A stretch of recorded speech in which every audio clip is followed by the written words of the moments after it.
마무리를 하면서 저희가 이 질문을 하나 드려야 될 것 같아서 두 분께 하나 드리고 싶은데요. 어제 하나 공개가 돼서 논란이 됐던 일이 있는데 영수회담 막전 막후의 어떤 후일담이 공개가 됐는데 이게 비선 논란으로 좀 번지면서 오히려 윤석열 대통령 입장에서 좀 난처해진 이런 상황인 것 같아요. 이게 영수회담을 하기 전에 함성득, 이명백 두 분이 메신저로 활동을 하면서 뭔가 이제 물밑 조율이 있었다 이런 거고, 총리 인선에 있어서도 이제 이재명 대표가 불편해할 사람에 대해서는 뭐 비서실장으로는 임명을 하지 않겠다, 총리는 추천해달라, 뭐 이런 얘기가 오갔다는 거거든요. 근데 이게 오히려 그 국민의힘 지지자들 사이에서는 어떻게 이런 뒷거래를 할 수가 있냐라고 하면서 대통령을 좀 비난을 하는 상황인데, 이게 저는 뭐 실제로 이런 정도로 얘기가 오갔고 이 두 분들이 뭐 메신저를 한 건지도 잘 모르겠는데요.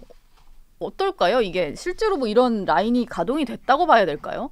일단 대통령실은 적극 부인하고 있는 상황인 것 같고요. 예. 비선 논란으로 불거질 수 있기 때문에 상당한 부담일 겁니다. 네. 그리고 두 번째로 여기에 가장 이제 보수층들이 깜짝 놀란 건 원희룡 장관 얘기가 나와서 그래요. 그렇죠. 이재명 대표가 불편해할 수 있는 사람은 네.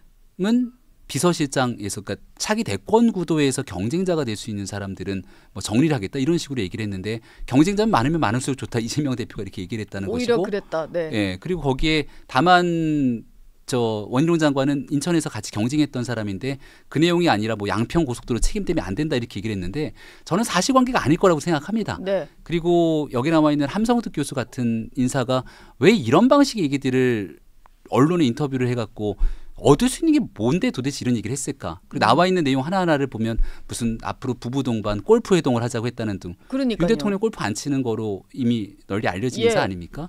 근데 이런 일들 때문에 결국은 그 보수 진영 내에서 대통령을 바라보는 시선이 굉장히 왜곡되게 갈 수 있다는 생각이 들고, 그 불필요한 비선 논란 때문에 지금 완전히 내일 기자회견을 앞두고 지금까지 나왔던 얘기 다 온데간데 없이 사라지면서 이 얘기에 집중될 가능성이 더 높아 보이거든요. 그래서 이 얘기도 마찬가지로 빠르게 대통령실이 상황 정리하고 끊어줘야 됩니다. 예. 함성득 씨를 네. 실질적으로 만나서 한 얘기가 아니라면 네. 이거 함성득 교수가 하고 있는 완전 뇌피셜이고 혼자 자가발전하는 거다라고 예. 강하게 끊어줘야죠. 좀 더 적극적으로 부인을 해야 될 것 그럼요. 같다. 있을 수 없는 일이 지금 계속 나타나고 있기 때문에 예. 지금 이 상황들을 바라보면서 총선 참패 후 무슨 이재명 대표한테 모든 걸 다 넘겨주는 것 같은 인상을 주고 있기 때문에 네. 앞으로 남은 3년 기간 동안 더 강력하게 국민들께 신뢰를 주는 정부로 나아가기 위해서는 민정수석실 설치보다 이런 일들을 바로잡아 나가는 게 훨씬 더 중요합니다. 바로. 이상민 의원님 얘기도 짧게 들을까요? 이거 예. 어떻게 보셨습니까? 아니 그러니까 뭐 그런 얘기 나온다는 게 좀 어처구니가 없는 것이고, 네. 우선 대통령이 이번 총선에 대해서 가져야 될 자세는 네.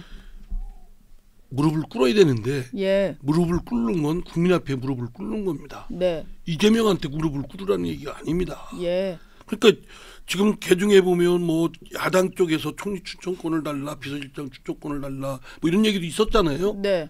그런 얘기가 나오는 것 자체가 잘못된 거죠. 대통령 중심제 국가에서 국정을 그러면 내놓는다는 얘기인가요? 네. 그건 그럴 수가 없는 것이고, 예. 국민의 민심을 대통령이나 국민의힘이 제대로 파악을 못하고 이렇게 어긋나 있었기 때문에 국민들로부터 지금 외면받고 꾸지람 듣는 상황인데, 네. 고된 꾸지람을 듣는 상황인데, 그거를 마치 그냥 이재명 쪽하고 손잡으면 된다라고 그렇게 비화해서 전개되면 네. 참 우습죠. 예. 이재명은 지금 한국의 정치 상황이 너무나 비정상인 상황 아니에요? 이재명이라는 사람이 어떤 사람이에요? 지금 여러 건의 수사를 받고 있고 여러 건의 중대범죄 의혹에 재판 받는 피의자고 피고인이에요. 네. 사실은 민주당의 당대표를 해서는 안 되는 사람이에요. 퇴출돼야 되는 사람인데, 하여튼 어쨌든 윤석열 대통령과 국민의힘이 제대로 못해서 예. 오히려 그쪽에 득세하게 된 상황을 만들어줬잖아요. 조국도 그렇고. 네.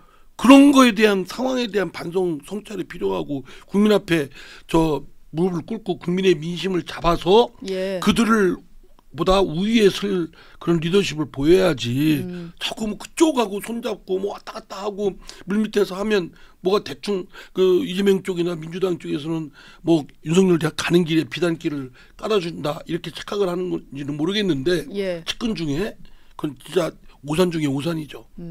국민 앞에 네. 국민을 보고 국민 앞에 무릎을 꿇고 국민만 믿고 간다는 생각을 해야지. 예. 자꾸 곁다리 보고 적당히 타협하고 뭐 이렇게 이런 맘 먹으면 안 된다고 생각합니다.